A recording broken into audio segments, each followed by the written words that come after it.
نور البيان الصفحة 42 السكون ألف الوصل واللام القمرية. Dans cette leçon, nous verrons une nouvelle lettre qui ressemble fortement au alif que l'on connaît. La différence entre le alif que l'on connaît et cette lettre-là est tout simplement que le alif d'allongement, comme je l'ai déjà mentionné, ne peut se positionner qu'après une consonne, ba, pour faire l'allongement du son A. Quant à cette nouvelle lettre, qu'on appellera aliful wasl ou bien hamzatul wasl, cette lettre-là pourra débuter le mot.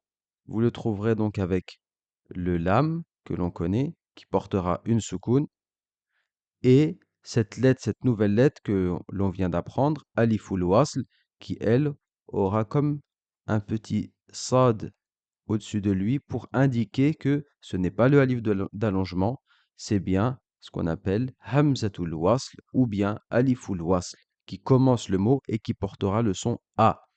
À l'oral, on le prononcera comme ceci. Al. La question qui se pose désormais, c'est quelle est la différence entre ces deux lettres, entre ce qu'on vient de voir, hamzatul wasl ou bien aliful wasl, et le hamza classique que l'on connaît. Puisque en début de mot, elles se prononcent de la même manière. A, A. La réponse est tout simplement que aliful wasl ne se prononcera uniquement lorsque l'on débutera par elle. Exemple, comme ici, je dirais al. Ici également, je dirais al-bou. Ici, je dirais al-ra. Donc à chaque fois, j'ai bien prononcé le A du début. Cependant, si pour une raison ou pour une autre, cette lettre, donc ce hamza, ce aliful wasl, est précédé de quoi que ce soit, de n'importe quelle lettre, comme par exemple wa. À ce moment-là, ce alif disparaît de la prononciation. Il restera écrit, mais on ne le prononcera plus. Exemple, wal-a. On passe directement au lam. On ne dit plus al-a, al-at, on dira wal-at. Et ici, on disait al-bou, nous dirons wal-bou, wal-bou. Et ici, on disait al-ra, eh bien, nous dirons wal-ra. Et ce aliful wasl disparaîtra à l'oral. Al-at, qa, al-at, qa, al-bou, rouji, al-bourouji, al-ghawouna, al-ghawouna,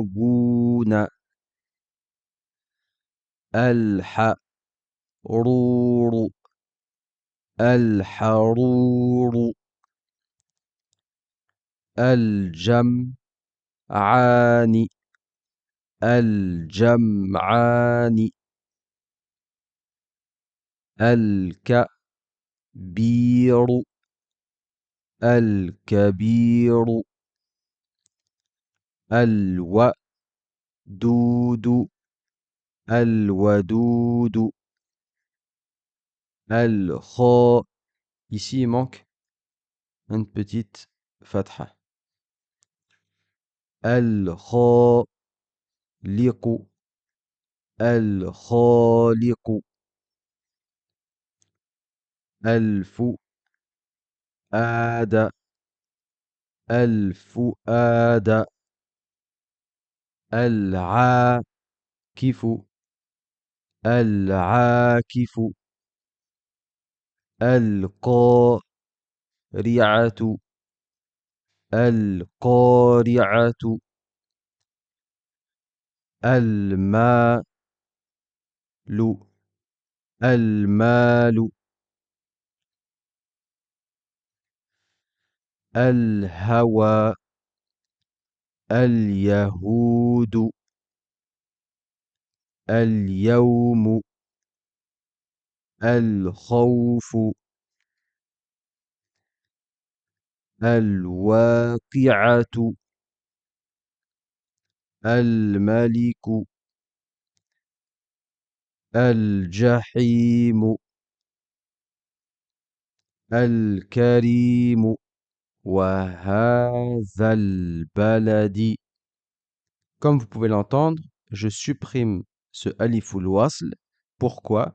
Car nous venons d'expliquer que lorsqu'il est précédé de quoi que ce soit, il ne se prononce pas. Deuxième règle, quand le mot al sera précédé d'un allongement, peu importe que ce soit avec un alif comme ba ou que ce soit avec un ya comme ti ou bien avec un waw comme sou, à chaque fois qu'une voyelle d'allongement sera avant al, eh bien cette voyelle d'allongement sera supprimée. Et nous dirons bal et til et soul. Je reprends. وهذا البلد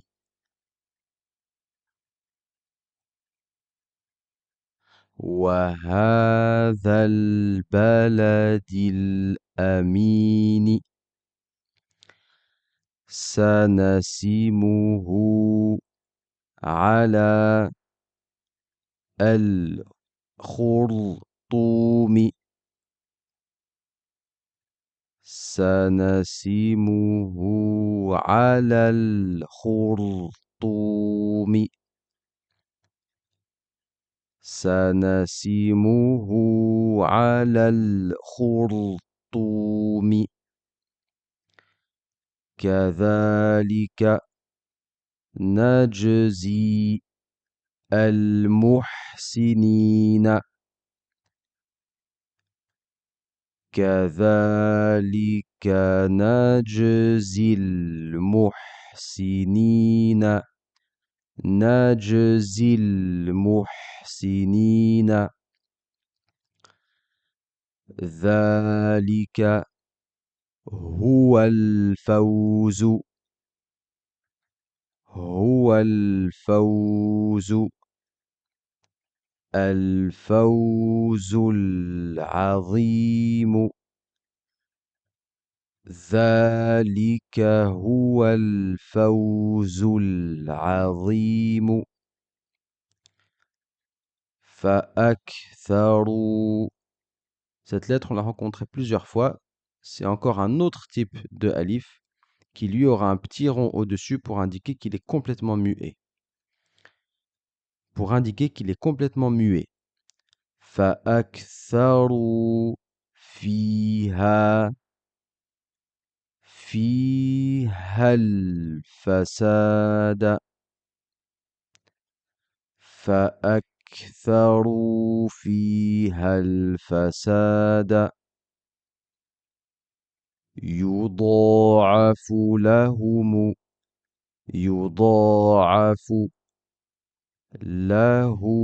العذاب يضاعف لهم العذاب